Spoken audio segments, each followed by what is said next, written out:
L'activité que je présente, c'est une capsule où je donne une explication sur un thème théorique du niveau. Et alors, dans ces capsules-là, ce que j'ai fait, c'est de présenter l'explication en utilisant beaucoup l'animation. J'ai développé l'activité de départ parce que j'ai fait les capsules dans le cadre de la mise en forme d'un cours hybride.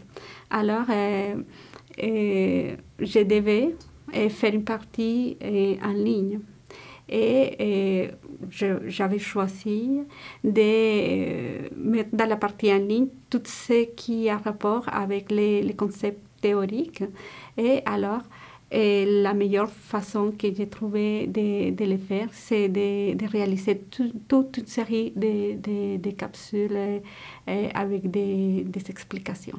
La première qualité que je vois des capsules, c'est que ça me dégage du temps pour travailler en pratique à la maison.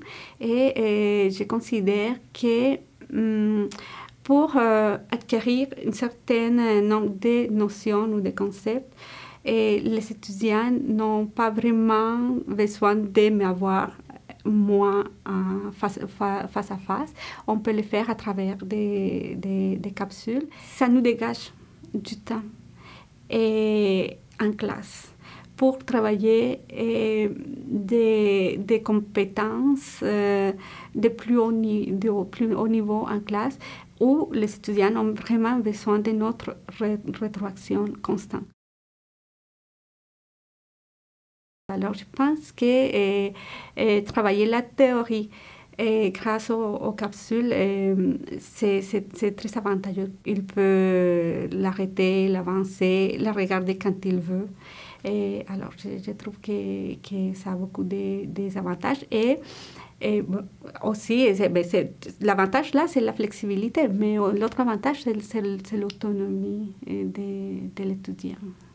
Il gagne beaucoup en autonomie. Les cours hybrides que j'ai développés et pensés comme en amont, on va des notions qu'on peut dire moins complexes pour aller en augmentant dans un continuum pour arriver à développer des compétences beaucoup plus complexes en classe. Je pense qu'il faut très bien penser chaque capsule. Et il faut être rigoureux, il faut être très constant dans la rigueur. Je vais vous expliquer. Je pense qu'il faut se faire des scénarios très, très bien ficelés, très clairs. Dans mon cas, la capsule s'est centrée dans ma narration. Alors, il fallait que le scénario, c'est-à-dire ce que j'allais dire, et l'enregistrement du point de vue technique soit presque parfait. Alors, ça serait un conseil à donner. Les enregistrements doivent être d'une grande qualité. Et à mon sens, il faut montrer seulement ce qui est essentiel. Et tout devrait être pertinent dans l'élaboration de la capsule. Les textes qu'on met, l'animation qu'on fait, et tout devrait être assez dynamique comme pour rappeler à l'étudiant une explication de vive voix. Mais il ne faut pas exagérer non plus, ni dans l'animation, ni dans l'utilisation des images, ni dans l'utilisation des grands et longs textes. Je pense que faire des capsules, c'est ça a des résultats très positifs. Et il faut faire confiance aux étudiants, ils sont capables de les suivre. Et l'autre chose que je recommande encore, c'est de recourir aux ressources qu'on a dans nos facultés.